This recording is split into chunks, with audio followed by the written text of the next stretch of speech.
हमारी मनोदशा संसार के मोह माया में फंसकर विस्मृति को हम प्राप्त हो जाते हैं। जो नर नारी का चोला मिला है, जिस उद्देश्य को लेकर इस भूलोक में आई है, उसे भूल जाते हैं। ऐसे मान के चलो, हम कहीं भी जाते हैं, भाषण देने नहीं जाते हैं, स्पीच देने नहीं जाते हैं, हम प्रवचन भी नहीं करते हैं। कोई बात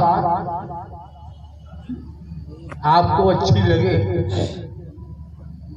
आपकी हितकारी हो, आपके जीवन के लिए कल्याणकारी हो, आनंददायी हो, तो जरूर ग्रहण करना।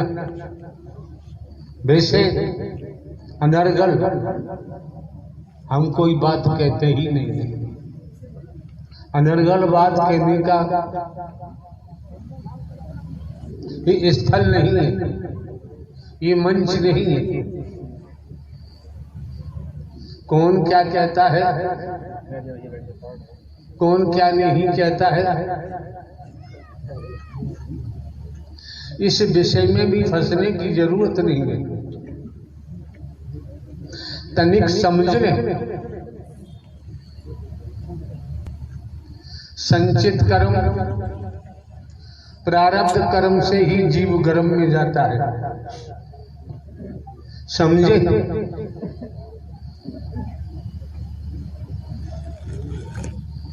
एक बूंद से गर्भाशय में अंडा बना, आकार लिया, सर बना,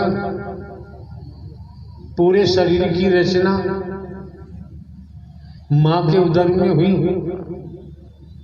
आप समझ सकते हैं, उदर में मल मूत्र के अलावा कुछ नहीं है। 9 माह तक उल्टा टंगा रहता है। मेडिकल साइंस ऐसा बताती है। आप समझ सकते हैं, गटर है, गटर का ढक्कन खोलकर अगर किसी को गटर में डाल दिया जाए, फिर ढक्कन लगा दिया जाए, कितने समय जीवित रह सकता है? मल मूत्र में दबकर सांस निकल जाएगी। सिस्टम देखिए, नारायण हरि परमात्मा विधाता का विधान देखिए। 9 माह का समय मां के उदर में शिशु कैसे काटता है, रोरक नर्क होता है। जन्म मरण वेदों, शास्त्रों, पुराणों, धर्म ग्रंथों के माध्यम से अगर समझना चाहें तो समझ में आता है। जन्म मरण में जो पीड़ा होती है, जो दर्द होता है, कोई बखान नहीं कर सकता। ये सत्य का साथ, ये मानव मंगल मिलन सद्भावना समागम जिसमें आपने आगमन किया हुआ है, ये श्रीमान जी समझना पड़ेगा। खेती बाड़ी, नौकरी, व्यापार आदि से अवकाश लेकर धूप ताप में आपका आगमन हुआ है। आपको समझना पड़ेगा। जैसे किसान सर्दी, गर्मी, जाड़ा, बरसात खेतों में मेहनत करता है, काम करता है, धूप ताप, गर्मी, जाड़ा, बरसात नहीं देखता। क्यों? किसान को खेती करने के महत्व का पता है। मेहनत करेंगे, इससे जो हमें अनाज मिलेगा, इससे हमारे परिवार का गुजारा होगा। महत्व को समझ लिया, खेती करना बंद नहीं करता। व्यापारी करोड़ों करोड़ों रुपए व्यापार में लगाते हैं, घाटा हो फायदा हो, व्यापारी ने व्यापार के महत्व को समझ लिया है, व्यापार बंद नहीं करता। नौकरी करने वाले जनों ने नौकरी के महत्व को समझ लिया है। कितनी परेशानी हो जानते हैं, पूरे महीने मेहनत करेंगे, सैलरी मिलेगी, तनख्वाह मिलेगी, वेतन मिलेगा, उससे हमारे परिवार का गुजारा होगा। मजदूर मजदूरी के महत्व को समझता है, कितनी परेशानी हो मजदूरी करना बंद नहीं करता। वो जान गया है मजदूरी करेंगे तो इससे हमारे परिवार का गुजारा होगा। तो इसी परिप्रेक्ष्य में श्रीमान जी आपको भी समझना है, आपकी बहन बेटियों को भी समझना है। भले ही आपके पास डिग्रियां हैं, high school, intermediate, BA, AA, LLB, LLM, MBBS, MD, engineer, तमाम पद हैं, धन दौलत है। जब तक यहाँ बैठे हैं तो श्रीमान जी खाली होके बैठो, मन को खाली करो। जब मन को खाली करके बैठेंगे तो सत्य के साथ में आने के महत्व को भी समझेंगे।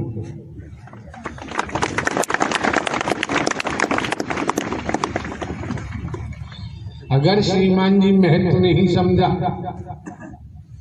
तो जीवन नाहक बर्बाद हो जाएगा। जिस लिए नारी का शरीर मिला है निर्थक साबित होगा। संसार में तो हर समय परपंच चलते रहते हैं, परपंच रचने वालों की कोई कमी नहीं होती। जिसे परिवार कहते हैं, परिवार में भी परपंची होते हैं। जलन वैरभाव रोम रोम में बसा हुआ होता है, लेकिन यहाँ लागू किया है नारायण हरि परमात्मा ने, मानव धर्म सत्य था, है और रहेगा। मानवता भाईचारा, अनेकता में एकता, मानव मानव को गले लगाना, मानव मानव से प्रेम करना, टूटी हुई मानवता को जोड़ना, बिखरी हुई मानवता को इकट्ठा करना, मानवीय गुणों को पैदा कराते हुए सत्य के मार्ग पर अग्रसारित कर दे। वही आपको जानकारी दी गई है।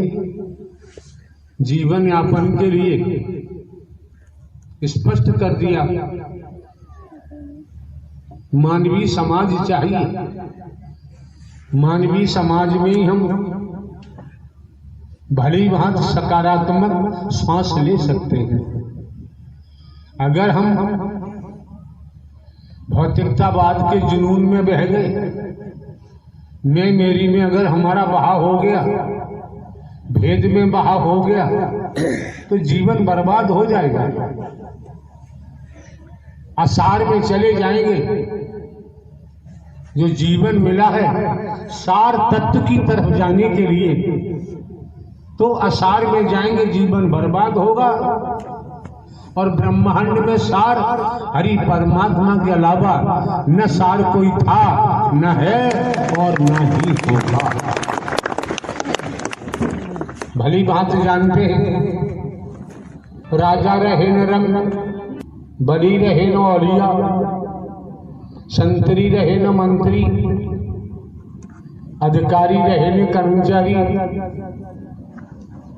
जो आया है सो जाएगा, राजा रंग फकीर। हम आपको किस्सा भी सुना सकते हैं, भले ही हमने कभी स्वाध्याय नहीं किया है, कोई अध्ययन हम नहीं करते हैं, जैसे हैं वैसे ही आपके सम्मुख एक घरकारा चौकीदार बनकर आते हैं।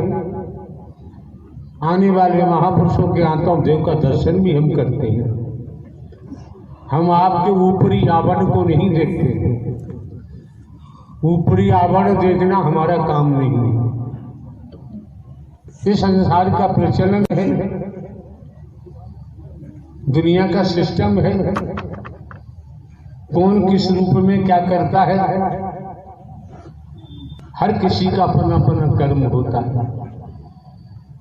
हमारे द्वारा अनेकों बार अनगिनत बार पूर्व में भी कहा गया है, भले ही हम सरकारी चौकीदार बनकर काम करते हैं, स्पष्ट कहा है नारायण हरि परमात्मा ने संसार को कर्म करने के लिए स्वतंत्र छोड़ा हुआ है, भोगने के लिए परतंत्र है। इसमें संदेह नहीं। जो निज स्वार्थों में डूबे हुए हैं, जो रागी है, राग हमेशा भोग में ले जाता है और भोगी का सर्वनाश होता है। आपको शिक्षा, आपको ज्ञातव्य कराया गया है, आत्मिक अनुराग पैदा करो। सद्ज्ञान दिया जा चुका है। आत्मिक अनुराग से ही वह जागृति पैदा होगी, वो जागृति जन्म लेगी, जिससे आत्म कल्याण का हमारा मार्ग प्रशस्त होगा। लेकिन हम जैसे फॉर एग्जाम्पल एक मिसाल के द्वारा जानते हैं, गांव देहात में रहते हैं, यहाँ की कमेटी है, जनपद एटा के महापुरुषों की कमेटी है, सभी पढ़े लिखे हैं, बुद्धिमान हैं। इनको चाहिए था कथावाचक की जरूरत है। इतने मिशन संस्था पंथ है, इतने गुरुजी हैं, सदगुरु जी हैं, शिव पुराण की कथा कहें, राम कथा कहें, भागवत कथा कहें, देवी कथा कहें, विष्णु पुराण की कथा कहें और तमाम वेद शास्त्र हैं। उनको बुलाना चाहिए था, क्योंकि आज दौर तो वही चल रहा है, आज दौर वही चल रहा है। आकाश से टूटकर अगर कोई तारा जमीन पर आ जाता है, इस वसुंधरा पे आके गिरता है, उस तारे को समझना किसी के बस की बात नहीं। वो तारा ही अवगत कराता है, वो तारा ही जानकारी देता है, वो तारा ही सद्ज्ञान देता है, स्वयं के बारे में बताता है, आपके बारे में बताता है, आपके संबंध की जानकारी देता है, अपने विराट स्वरूप की भी जानकारी देता है। लेकिन हम उसके शब्दों को समझना नहीं चाहते, उसकी बातों को पकड़ना नहीं चाहते। क्यों? हम मिथ्या नस्र में इतने डूबे हुए हैं, आसार में हम इतने लवलीन हो चुके हैं, हम स्वयं को ही भूल गए। हम स्वयं को हिंदू, मुस्लिम, सिख, ईसाई समझने लगे। स्वयं को हम ब्राह्मण क्षत्रिय वैश्य शूद्र समझने लगे, स्वयं को हम नर नारी समझने लगे। ये बहुत बड़ी भ्रांति है, बहुत बड़ा भ्रम है। जो तारा आकाश से आया वो भ्रम को भी हटाता है। मोह माया में तना दबा हुआ है, मोह माया में तना लबलीन है, वो खुद की ही बात भूल गया कि मैं कौन हूं, मैं आया कहां से हूं, मेरा रूप क्या है, मेरा स्वरूप क्या है, मुझे क्या करना चाहिए, मैं कर क्या रहा हूं। Main body I am soul भूल गया। ईश्वर अंश जीव अविनाशी, स्वयं को भूल गया। मिथ्या नश्वर को अपना लिया, असार को अपना लिया, सार को छोड़ दिया। तो क्या होगा, क्या होगा? कर्म ने किसी को छोड़ा नहीं है। राजा हो चाहे रंग, बली हो चा ओलिया, संतरी हो चा मंत्री,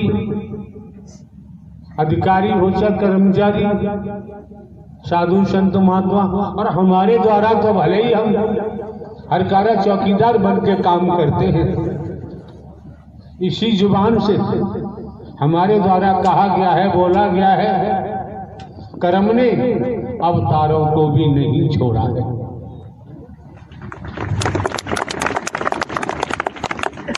वैदिक काल का इतिहास उठा के देखो, कर्म ने, जिन्हें शंकर ब्रह्मा विष्णु राम श्री कृष्ण कहते हैं, देवी दुर्गा हनुमान जी कहते हैं, काल भैरव कहते हैं, इनको भी नहीं छोड़ा। हमें अपनी औकात देखनी चाहिए। हम तो एक जीव है, जीव मायाबद्ध है, जीव मायाबद्ध है, नारायण हरि परमात्मा मायाधीश है। पूरा ब्रह्मांड त्रिगुणी माया में डूबा पड़ा है, त्रिगुणी माया से बना हुआ है। जब जीवों पर, जीवों की दुर्दशा देखकर, जीवों के क्रियाकलाप देखकर, समय काल परिस्थितियों के आधार पर परम सत्ता सुप्रीम अथॉरिटी, अलग निरंजन, अलग पुरुष जब धराधाम पर अपना प्राकट्य करते हैं, क्या होता है? जिनके अंदर भक्ति भावना है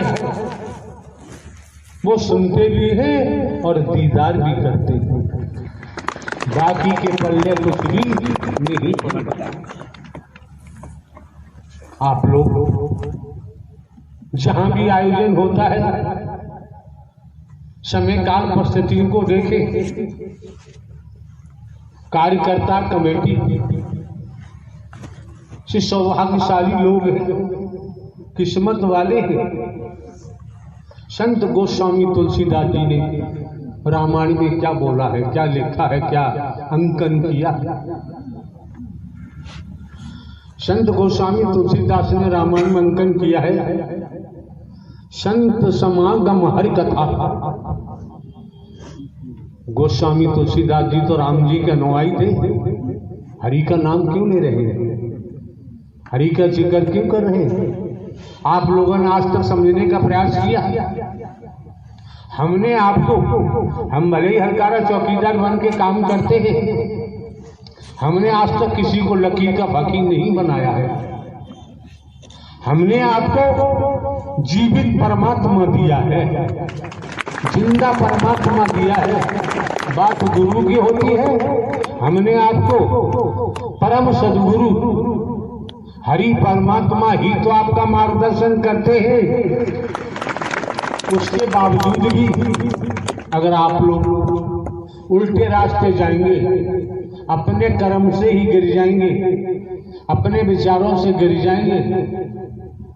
कुछ भी करो,